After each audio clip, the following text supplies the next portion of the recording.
passamos a apresentar o programa A Hora da Restauração.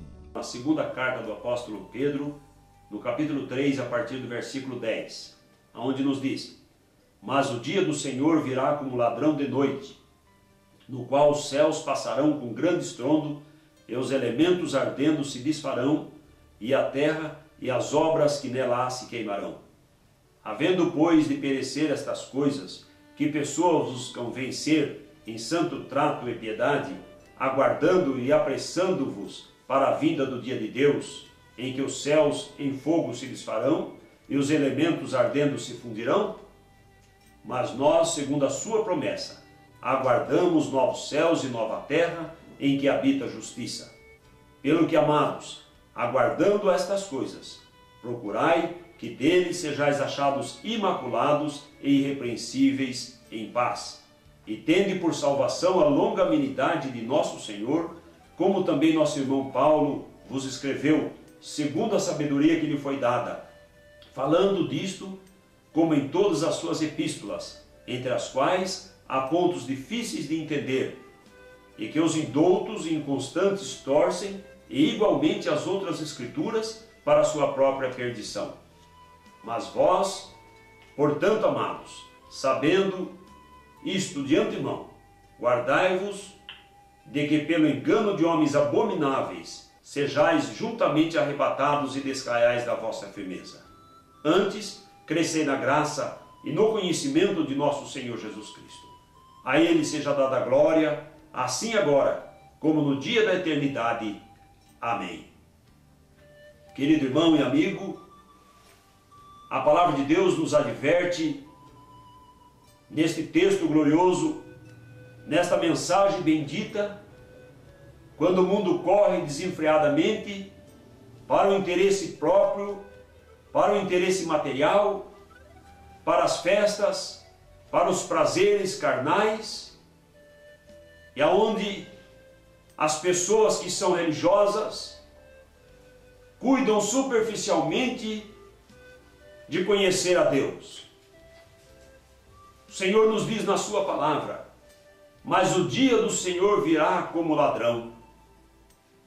Dizendo aqui aquilo que o Senhor Jesus mencionara no Evangelho, dizendo que enquanto o povo se preocupa em se casar, fazer festas, dar-se em casamento, o Senhor falou que seria como nos dias de Noé, porque naqueles dias o Senhor havia dito que havia um juízo, mas eles se preocuparam somente consigo mesmos e não quiseram dar crédito ao apregoeiro da justiça de Deus. Quando não esperavam, o céu se fechou e a sentença do Senhor veio sobre a humanidade de então. E aqui nos diz a palavra do Senhor que o dia do Senhor virá como ladrão. Isso o Senhor está dizendo que será de maneira repentina, que será surpreendente o dia da sua manifestação. O juízo de Deus se manifestará de forma surpreendente e apanhará muitas pessoas que estão hoje adormecidas espiritualmente, despreocupadas com sua vida, correndo atrás somente das coisas passageiras desta vida imateriais. Diz a palavra do Senhor que os céus passarão com grande estrondo, os elementos se desfarão em fogo, mas diz para mim, para ti que me ouve, a palavra do Senhor fala: havendo, pois, de perecer todas estas coisas, que pessoa vos convencer em santo trato e piedade? O apóstolo Pedro não está tratando de amedrontar, nem de ameaçar, mas ele está mostrando a realidade do juízo de Deus que pesa sobre os desobedientes, sobre o mundo impenitente, mas dizendo aqui: que pessoa vos convencer para escapar, para fugir, para ser tirado deste mundo antes que o juízo de Deus chegue.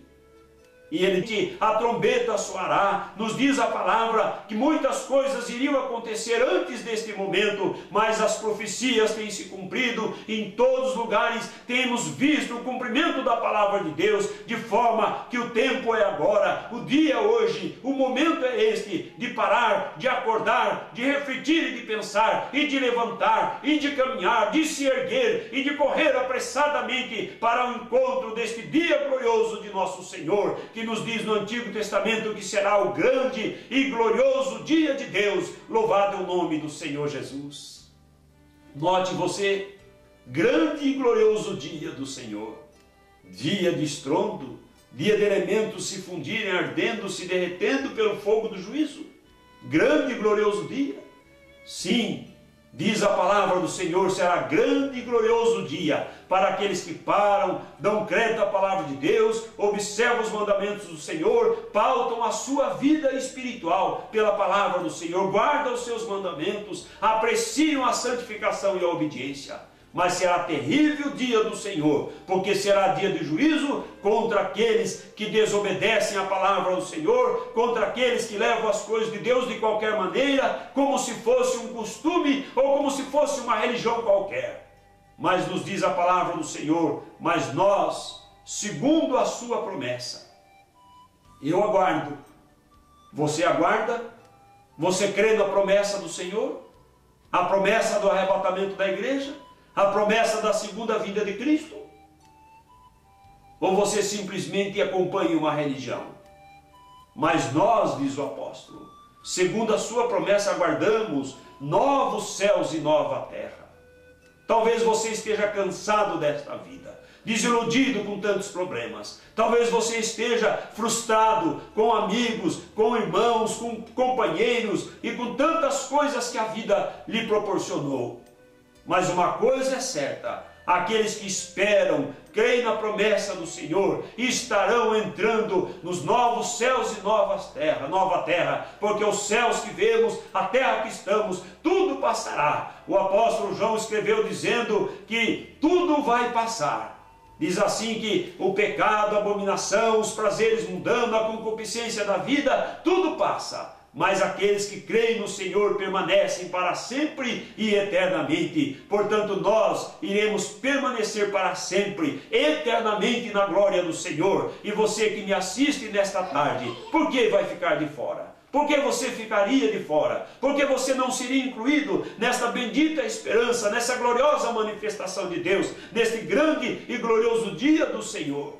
Basta você aguardar pela fé, pela esperança, e quem aguarda pela fé, pela esperança, ele muda de vida, ele muda de atitude, ele coloca realmente as coisas de Deus em primeiro lugar na sua vida. E é hora de perguntar: as coisas espirituais na sua vida têm tido prioridade? Você tem colocado as coisas de Deus em primeiro lugar? Ou você tem corrido só para receber bênção?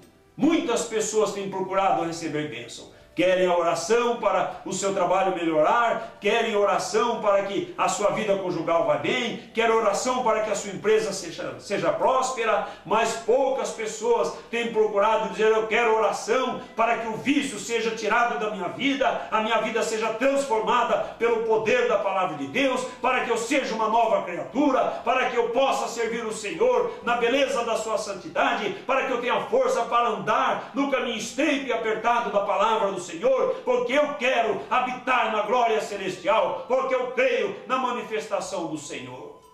Portanto, muitos recebem bênçãos de Deus nesta vida, e Deus concede. A próprio Senhor Jesus diz que a chuva vem para o mal, vem para o bom, até as pessoas más recebem as bênçãos de Deus, e Deus se agrada da pessoa que o busca, e Ele promete responder à oração. Mas eu estou preocupado, não é só para esta vida. A preocupação é principalmente para a eternidade com Deus, ou para a eternidade sem Deus. Diz aqui: pelo que, amados, aguardando estas coisas, procurai que dele sejais achados imaculados e irrepreensíveis em paz. Veja, meu querido e minha querida irmã, quão grande é a responsabilidade quando chegamos diante da palavra de Deus. neste grande e glorioso dia, Deus vem buscar um povo seu, especial, zeloso de boas obras, portanto, imaculado, incontaminado, separado dos costumes do mundo, separado das tradições religiosas, para servir o Senhor em novidade de vida, em santificação, em restauração, em obediência das doutrinas proferidas por nosso Senhor e por seus apóstolos. Diz assim, irrepreensíveis. Aquele que a sua vida, a sua conduta não merece repreensão da palavra de Deus, porque anda na obediência. Ele diz assim, tende por salvação a longanimidade de nosso Senhor. Nós não somos salvos porque somos santos. Nós não somos salvos porque andamos na obediência.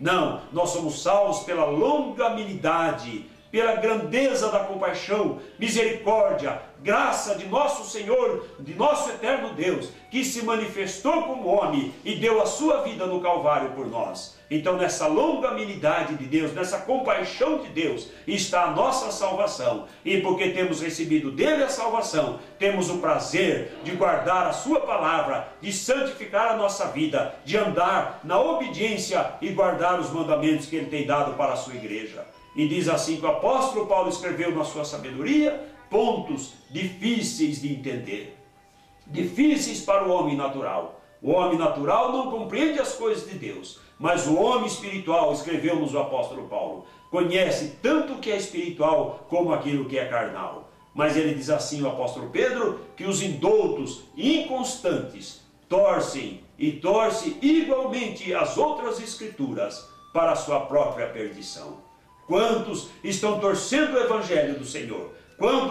Quantos têm torcido as escrituras? Mesmo lembrando aqui a respeito do mandamento para que a varoa use véu durante o culto ou na hora de orar e profetizar. Muitos vêm dizendo, isso era para a igreja de Coríntios, porque lá era uma cidade portuária, havia prostitutas, e quando as prostitutas se convertiam, e tanta conversa fiada, milongas, porque não tem na palavra de Deus nenhuma dessas historietas, mas tem um mandamento para a igreja do Senhor, mas é fácil torcer. Mas aqui diz a palavra do Senhor que torce esta e igualmente outras escrituras, mas torce para a sua própria condenação. Você, meu telespectador, pode abraçar a palavra de Deus na sua alma, pode servir o Senhor e obedecer o Evangelho e guardar as doutrinas e o mandamento da igreja, ou você pode torcer. Se você torcer, você estará torcendo, como diz aqui, para a sua própria condenação. Mas se você obedecer, se convencer pelo Espírito do Senhor e se converter para obedecer às doutrinas, você estará na obediência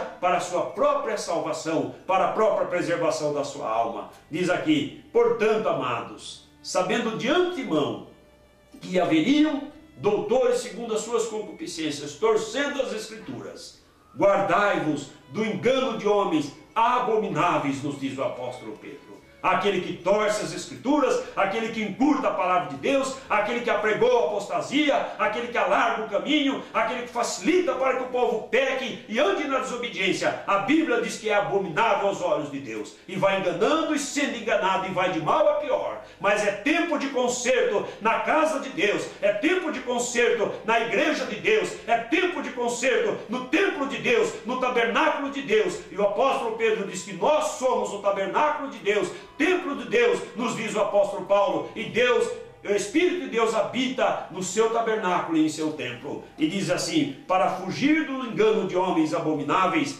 para que nós sejamos juntamente arrebatados por eles, se nós não fugirmos desses enganos, e vamos cair da nossa firmeza. Portanto, você, irmão querido, que abraçou a palavra do Senhor, que começou a caminhar e militar na obra em restauração, guardando as doutrinas que haviam sido esquecidas por séculos afora, mas que nesse tempo o Senhor tem dado para o seu povo. Fique firme, seja constante na obediência, para que você não seja levado por nenhum vento de doutrina e engano de apostasia, mas sede santo, porque santo é o Senhor que lhe chamou para esta obediência gloriosa.